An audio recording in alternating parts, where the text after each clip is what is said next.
Welcome back to Faithful to the Traitors. I am Ben, and I promise I'm faithful, no matter what you've heard in the car.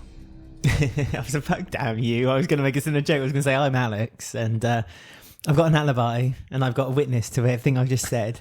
So, The unknown witness. the unknown witness that everyone had forgotten about. No one gave a damn about anymore. Poor Olivia, she thought, I've finally gotten away with this now. And it, you know, Nigel kind of mentioned it now and then, but not enough to kind of wind people up. But my goodness, episode 4 should just be named Matt's Coming Out Party, because Matt literally went bananas. He played the full game in one episode, basically. I know. It was an He arrived, emotional roller coaster. He left. No, he didn't. He stayed. No, you know what I mean? Like, he went through it all. It was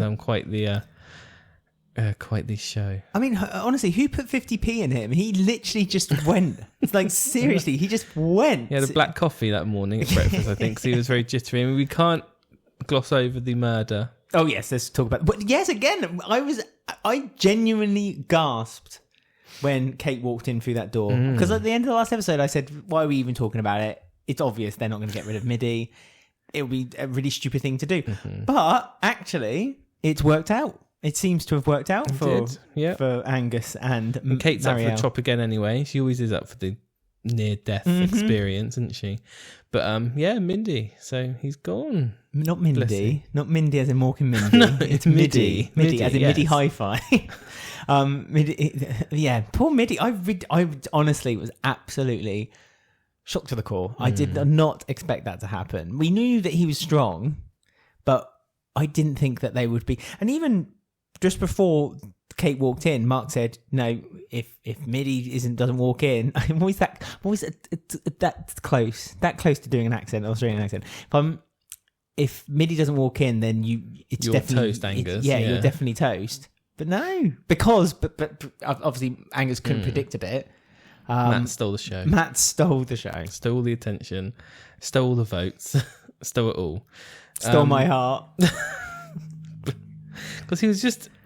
Breakfast just was not working for him. He was standing up, walking around, sitting down, talking to someone, looking around, getting up again. His leg was twitching under the table. He was talking to each person. He thought he was being really clever because he thought he worked something out, didn't he, when he spoke to everyone? The 3 girls he thought were traitors. He was talking to Teresa, Justine, and I forget. Oh, it was Fee, wasn't it? And he was basically, because they were the 3 who voted for him. So I think that was the first catalyst. He was very upset. He was very upset that he got voted for in the last banishment, and so he was. No one can vote for me, so why have they? They must be traitors. Exactly. I'm Matt. Hear me roar. Number 1 real estate agent. And yes, well, we'll talk about that in a second. And he was almost like desperately trying to find something about them, because he thought in his mind that the traitors were doing a pack mentality. So I think in his thoughts, he thought that perhaps those 3 were going against him. So those 3 were the traitors. I couldn't really work it out. It was really, but he was really frustrated. Because he was asking each one about the witness and who said what, and like they kind of contradicted what each other said in a way. Well, and then Fee and Justine like looked at each other and they were like, "Oh no, there wasn't a witness. I was in the car," and then he sort of got all a bit Cluedo, didn't he? Well, Justine but completely wrong. Justine said that she thought she heard Fee say about what Paul had said. Not Paul, sorry, Paul, my mate. Jack had said, but then Fee corrected her. And they were both like, "Oh, okay, I'm sorry, I made a mistake," and it was all cleared up, and it was fine. Well, 3 traitors would say that. Yeah, but it was fine in their heads. But Matt kept chewing at it. He kept, fighting. He kept going on and on and on and on about it. And he kept saying, "Oh, this witness has disappeared. This mysterious witness. Why is no one talking about it?" And pretty much everyone was like, "Well, because Matt, we've moved on from there. We're looking at other possibilities now." And Matt was like, "No, I don't want to. There's something about them. I want to talk about them." They voted for him. Because they voted for him. So, but he kept digging of like a really big hole for himself of doing this, because he ended up making himself like the number 1 suspect, and not even because people thought he was a traitor, people just getting annoyed with him, so they were just like, he was like a dog let's with a bone. vote him out because he's more annoying than anything. Yeah, he would not quit it.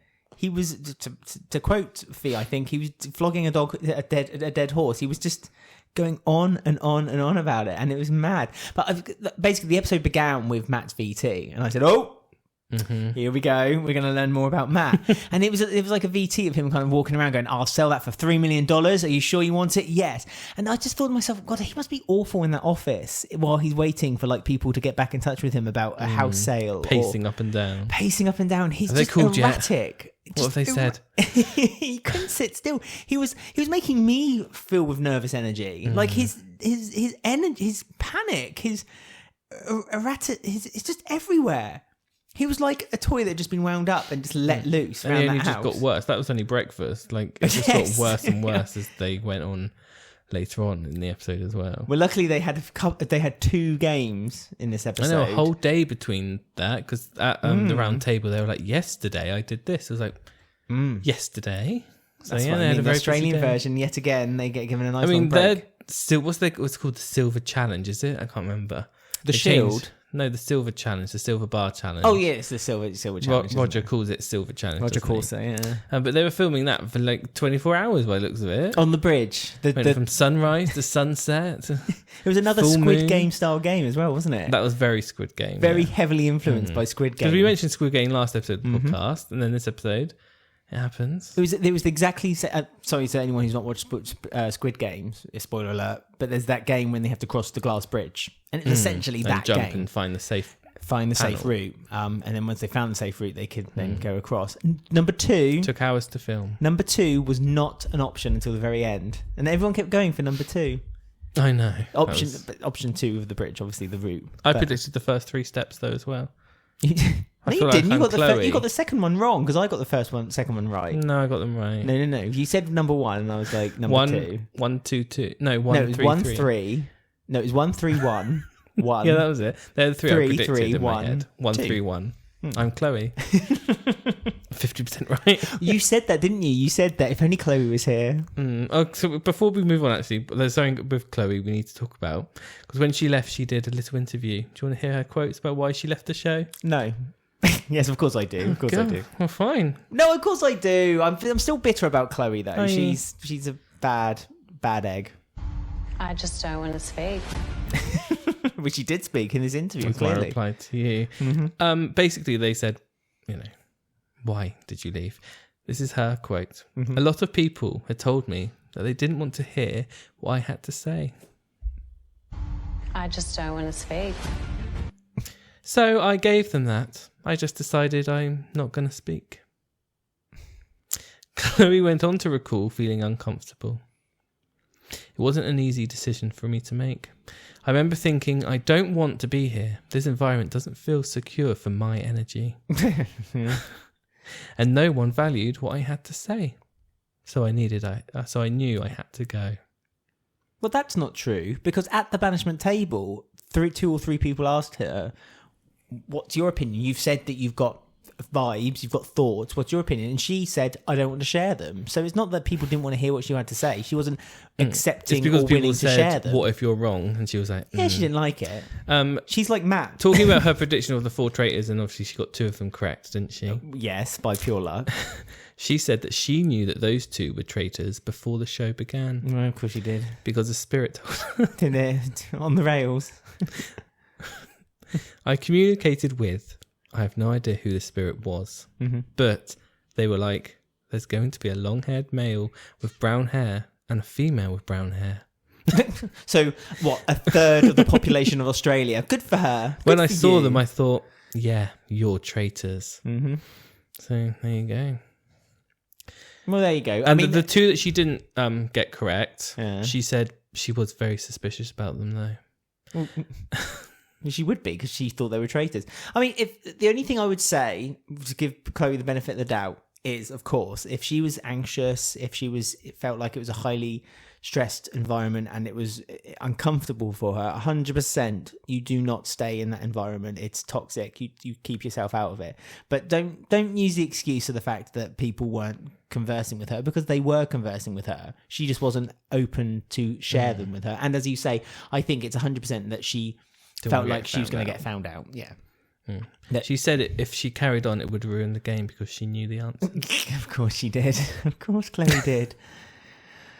Oh, Chloe. So yeah, Traitors airs at 7:30 p.m. Sunday to Tuesday, only on to Channel 10. So that was the interview that she gave about her 7:30, the reasons for going. So, yes, well, good for you, Chloe. Good for you, Chloe. I just don't want his fate. Can you put on the clip saying she's gone, so who cares? That's my favourite. Chloe's not here anymore. Who gives a shit? Perfect. Talking about Alex, she loves that word shit, because I wrote them down. Well, that wasn't Alex then. Chloe's not here anymore. Who gives a shit? That's was that Fee? Fee, yeah. Fee. Fiona. I smell the blood of Energy One. Alex said that she was doing a shit job and she was shit scared in the same episode. Yeah, Alex finally got some time, didn't she? She had a VT. She had a few VT. Seconds of, finally. not a lot going on still with Alex. Alex is 25 years old. We've got to do it because we don't know if she's ever going to appear on the show again. So she's 25 years old. She's a social media coordinator and model. Oh. She hopes that her modelling background, of course, is going to what? Help her with the game. Help her in this game. Yeah, I thought so. With fellow contestants assuming she's just pretty and not a master strategist. Try saying that with I want people to believe I'm a gentle, sweet and bubbly soul. I don't want them to know that underneath my sweetness, I'm actually cutthroat. Ooh. So we will see. We've seen her for about 30 seconds so far. I enjoy 4 Alex. episodes. Yeah, so do I. She's fine. She needs more to do. She needs a Matt week. She certainly needs a Matt episode. I mean, I think we've got another Matt episode coming. I feel episode 5 is going to be a very Matt episode. Because Matt thought he was dead, didn't we? We thought he was toast on this episode, but he survived. We thought he'd be banished and he scrapes his way through. But they did there was 2 games as well, wasn't yes, they? They did the Squid Game where they won lots of money. The bridge one where they won 14,000 Australian dollars. So they now have a total of 48,000 Australian dollars. Was it Angus the first one to get across? Was it He Angus? was the first one to get across, yes. Very odd trousers situation. We noticed that, well... We don't like to point things like this out, but sometimes you have to. Those trousers are very ill-fitting for Angus. So he... Again, in the second challenge, his trousers fell down. They did the paintball challenge, yes. No, they're swimming later on. Mm-hmm. So he tucked his trousers into his socks, just in case. But they would still fall down around his waist, wouldn't they? Yeah, but I think... They just can't fall upwards. I think he was worried he was going to basically poo himself, and so if it was to come out, then it would be tucked into his socks and no one would know. Very tall man, and those trousers just he's all a very tall man, but we found that out today when he was talking, because him and Matt first of all, double the size. He was huge. That was literally having to crane his neck up to see him. He was like, all right, showing up. Yeah, and then his trousers fell down in the second challenge too. Well, that was the immunity challenge, the shield. Yes. Which we mentioned that last episode. He said there's no immunity, and then it's here. It's so like maybe we are the spirits. Yeah, maybe we should start working with old Chloe and start a little business, a little side hustle. The difference with the Australian series, is that shield actually stops them from being banished and from being murdered. Yes, because in other versions it's just only murder. Murdered. You can still be banished with the shield, which is interesting. And it was fought between 2 people, both traitors, curiously enough. Roger was in his boat. Oh, Roger, apparently. Thank you, Siri. Roger was in his boat. Oh my god! Again, poor Roger. Why did they do this to him? We know he's He's got breathing problems.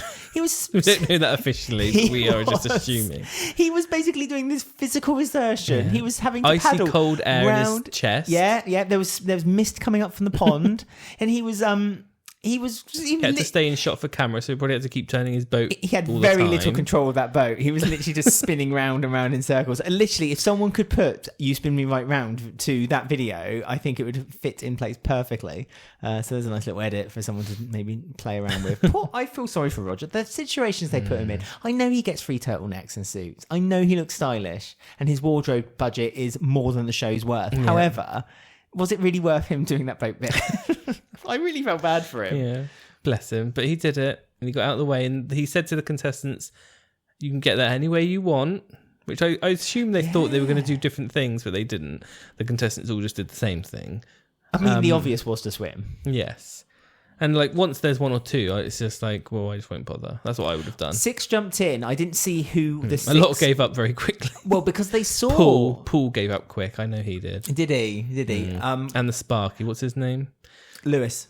Yeah, he gave Mark up didn't even quick. bother because Mark was like, nah, I don't need to. I'm too popular, plus there's no point. He's all right and he's safe. But yeah, no, it was between Nigel and Angus. Nigel wanted it because he wanted... Why did he want to it? make sure they could kill whoever they wanted. Yeah, that's right. And Angus wanted it because he wanted to be safe at the banishment, not knowing at this point that Matt was literally wrapping himself in knots over his theories. I was a bit worried that this was going to be Nigel's like undoing, because people were a bit suspicious about why he was so desperately trying to get it. They did start saying, why did you want it so bad, And I wonder Nigel? if that's going to come up like in the next episode. I'm doing Roger. 2 seconds. Oh, Ben's got Roger courses. That's better. Thank you. Angus tried to kill Nigel in the pond. Yeah, and he said the word murder, which and then is he a said, silly thing to say. I was going to murder you. That was misinterpreted Murder was by on my Fee. mind again. Yeah, Fee. But then, to be fair, again, Fee confronted him, and he was very open with her and said, "Oh no, I meant in that moment. I don't mean I wanted to murder him tonight." No, it's part of the Fee game. accepted it and moved on. Now Matt needs to learn to accept things and move on, but Matt would not. Well, maybe Matt heard that and thinks, well, Fee's got it wrong before, so I need to bring this up. Fee hasn't, though. Yeah, but she's Fee part... was- No, that's true. It's Olivia, wasn't it? And Fee was the only one who stood upright and said, Chloe... Well, again, you got the sound clip. Chloe's gone. We don't need to listen to her bullshit anymore. We don't need to listen to that nonsense. So as I've already said, I'm all team Fiona for me. I love Fiona. I just wish... I wonder if... She's had a new look this week as well. She's crimped her hair. So she's ever-changing. She's scared of heights. She's now more Britney Spears, 2001. Is she? What, Rather Baby than One More Ashley Time? Simpson. Not Yeah, Baby One no. More Time. Oops, I did it again era. Yeah. She needs to wear like a red polystyrene skin-tight suit. Yeah, she's always doing it.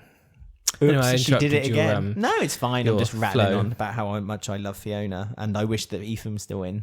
I'm just going the same. Can I also mention, since I'm on my flow, that Doug Willis, our mate Paul, wore a fantastic tie-dye Yeah, that was a hoodie. bit surprising, wasn't He was it? very rock That was and after roll. the cold... He dipped his toes in the cold lake. like, He had to nope. put on his hoodie, his hippie hoodie. Still yet to get a VT on Paul. There's time. I hope so. But again, quietly in the background, no one seems to be too concerned about him. So, the banishment table. Yeah, we've done the 2 challenges, and then... Well, this is where they have like their 5 minutes before the banishment table to sort of get into their groups. And, you know, they go off in groups and just quietly chat around the longest fire. 5 minutes Matt ever had. And Matt was busy going to every group, making people walk off from groups and then following them and then joining the groups again. Oh, Matt, my little heart. And then them walking off again for the second time just to really humiliate him. And I think he interrupted, I think it was Mark and one of the traitors. I can't remember who it was, but he interrupted them talking and they just looked at him like, what are you doing? What Mark pretty much said is like, you're not very popular at the moment, are you, Matt? He was just felt for him. I know. He was panicking. Yeah, He was basically because he panicking. thought, I'm going to be voted out, and he's a faithful. Yeah, of So course. he was, fighting in a corner. Of course, but I think he would panic even if he was a traitor as well. He was basically panicking because he thought he was going to get knocked out of the game. But the problem was that he was being really counterproductive because by his aggressive questioning and his nervous energy, it made people believe more that he was a traitor and he was being suspicious. Well, I don't even think some of them didn't think he was a traitor. I think some of them were just like, sick and tired of it. your energy's too dangerous to have around, so I'd rather just vote you out and go with the team. That's a good point. Because even around the round table, like Roger was like, okay, who wants? He's always very polite, Roger. He says, who wants to go first? Who wants to talk? Matt, hand up. His hand up, but the whole split second, and everyone was the whole table smiling and laughed. laughing. Yeah. Hands in their heads and stuff. So, like a child at school, isn't it? It's like, who knows the answer to this equation? And Matt's like, me, I do. Yeah, and he went straight on it again with the Fee, didn't he? It was a broken record. He just kept saying the same theory again and again and again and again. But his thing worked because he did plant that seed about Olivia not making sense, and that's true. He got brought back up again, and Kate carried it as well, to be fair, and which is another reason why they got worried about Kate, because Kate kind of can take something and swerve the group to start discussing that, and she's done it a couple of times. Because so many people we were pretty sure Matt was gonna go, and then he started doing his weird things, but then Kate's kind of was like, maybe you have a point, and then the votes really got split, and then it was down to what, one vote? It was one vote, votes? one vote in the end, because and Olivia went and not Matt, which is the shock of the series. Well, because Matt basically said, like, people are still talking about it, and a lot of the group were like, no, they're not. And Kate was like, yes, they are. We are still talking about Olivia's mess up. But yes, exactly right. So Olivia got 7 votes. Matt got 6. Now, something else that's very interesting. Obvious Mark voted for Angus because he's like obsessed with Angus now. I think he fancies Angus a little Dirk bit. Get like 2 random votes. This is the weird one. It? Dirk got 2 votes, one from Kate and one from Marielle, and both for the same reason. The fact that he's got no suspicions attached to him makes him suspicious. He's in Don't be suspicious. Don't Still be none on suspicious. Nigel though. But I'm thinking next episode Nigel's going to have to start being suspicious for his grip for the immunity. Also, Craig, no one seems to be going for Craig. Craig? Or I don't even know who Craig is. Craig's the Silver Fox. Oh, him. We haven't talked about him at all. I forgot about him. Yeah, again, he's another quiet one that no one seems to be talking I quite about. like him, though. He's quite funny, but yeah, I don't ever talk about him. I reckon Craig and Paul go out for a few drinks and just laugh at all the young people. And that's why you don't see much about them. But no one seems to be suspicious of them. That tends to happen though, doesn't it? They tend to the older contestants tend to kind of go quietly off, and the younger ones kind of dismiss them. They either see them as a fun people to have around, or like a cuddly one or an annoyance, basically. Yeah. But there's definitely love between Mark. Well, in Mark's head, between Mark and Angus in my head. I think that Mark's got a little crush on Angus. I really do. Because he keeps calling him his teddy bear as well. Yeah, he does. And he keeps voting for him, but he does it, like, nicely. And I don't think Angus minds. No, he doesn't. He's fine. You can vote for me. He can flirt his way out of it, can't he? I mean, it's basically like the girl at school, like, who bullies the boy because she's got a crush on him. You know what I mean? It's that. In my head. But I'm good. Again, all power to Mark. I hope him and Angus are very happy together. Mark's reached the point where he can't be murdered now, though. Or banned. He's reached that point he'll make it to the final. Midi was almost there, but he got cut off. Unless Mark does something monumentally crazy, like accuse someone who is clearly not. Or the only thing I think that could or someone will mess up, suddenly accuse him, and then they'll be like, "Yeah, we've not looked at you." And then that's the thing. They I all wonder. dogpile for some reason. I wonder if someone starts suspicions toward Mark, it'll be similar to the horrible one in series 1. Remember, he was in the UK version. I forget his name. He was really horrible to the guy we loved. Yes. Johnny? Was it John? John. It was John, that's right. The John. bald head one, yeah. Yeah, he was really popular and he thought he could get away with anything. And then that was his undoing, because then he started getting nasty toward But people. he went out quite quick, didn't he? It was about week 5 or 6. Oh, was it? Episode 5 or 6, I'd say. Yeah, it was about halfway through. Okay, so yeah, there's still time for Mark to get too cocky. I think if Mark gets a bit cocky and an accusation starts going toward him, I would be interested to see how he'd react to it. But honestly, I don't see a bad bone in Mark's body, even when he was playing the games. Because John on the UK one, he was horrible. Wasn't. He was just a horrible He didn't come person. across nice at any situation ever. Whereas Mark in the challenges and off the bits he does, it's just he was like the queen who walks into a nightclub and expects everyone to know who he is. John. Who? Oh, John. Yeah. Mark. I was like, what? No, Mark's all right. Mark might be the same, but he's nice with it. But he's like during the bridge challenge as well. Mark was. You could just tell Mark was not. Is a nice person. He's not. I mean, he might put on this air that he's a little bit like, oh yeah, I'm going to knock everyone out and I'm going to be the winner of the game. But I think it's just because Dirk seems to be kind of like that as well. He's quite popular and he made a joke and he made everyone laugh. And I was like, I like Dirk. Yeah, that's what I mean. But he got these 2 weird votes, didn't he? So. Well, he was the one who got the letter from Roger, didn't he? And he said, "Oh, Roger wants to meet me later." I was like, "I'm sure he does." I've noticed you talk very fondly about Roger, as if he's done the episode. We talk fondly about all hosts. No, but like Roger's someone we don't know beforehand. Like we've never known about Roger, and as the show's gone on, I've noticed that you've got a little bit of a soft spot for him now. Yeah. It's just something I've noticed. I think soft spot. I like all hosts. I feel like Roger's got this charm attached to him. The hosts are just as important in this show. They're very important. The hosts are. It shows the role they're playing. Because if you notice, it was him who gave them the note to meet on his boat when he was going round and round in circles. And he put it, and it was signed Roger Corser Esquire. So I think again, it's meant to be the impression that he's the Roger hotel owner, is the guy who made the game. Yeah, so Roger's the one who's basically made the game, created the game, and is playing it with all these pawns, these people he can move around and manipulate. Like we said at the first episode of the Australian series, Alan Cumming kind of plays also the same thing. He's the owner of the house, and he's the one who created the game. Claudia plays like the friendly aunt. Well, she played the side people over. She plays like she plays the one who gets paid by the person who created the game to play the game, to look after the game for her. But she doesn't want anyone to be upset. She's there for everyone. That's Claudia Winkleman, though. That's just her personality. She's just a nice person. So Olivia went. Yes. She's another faithful gone. Not many faithfuls left in the ratio to Traitors Faithfuls now, is there? Well, we're only halfway through. Yeah, when they went to the homicidal huddle, I love that. I love Roger said that. The homicidal huddle at the end of the episode when they were talking about who they were going to murder, it got brought up by Nigel that I think it was one more banishment, and they then have the majority vote. So as long as one banishment, one murder, wasn't it? I think. Yeah, as long as they all vote the same person from this moment onward, there's no way that they can be eliminated in banishment. Which is a very strong position to be in.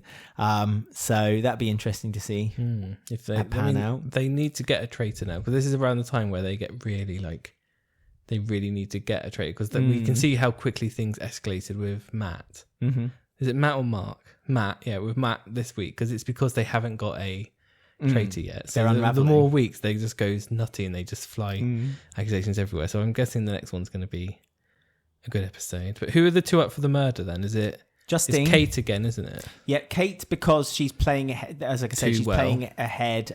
They said she's already looking past Matt, so they're predicting that Matt's going to be banished in the next episode, which I think is very strongly likely. She's playing 4D chess, which Jack couldn't. That's it. And so she's playing one move ahead each time. And Justine, they said she was a very powerful player, and she knows how to wear people down. So she's able to take an accusation and then really hammer it home. I think it'll be Kate's turn. I think it would be Kate, because she's been up for murder 3 times. I think it's the third time. Yeah, there's only so many times they can show her shocked laying in her bed looking. She's always got a new one though. Through the keyhole.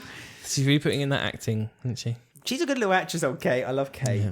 And I like Justine. I like to see her stay in her. Yeah, I like all this cast actually. There's not, apart from whatever her name was, the one who doesn't talk.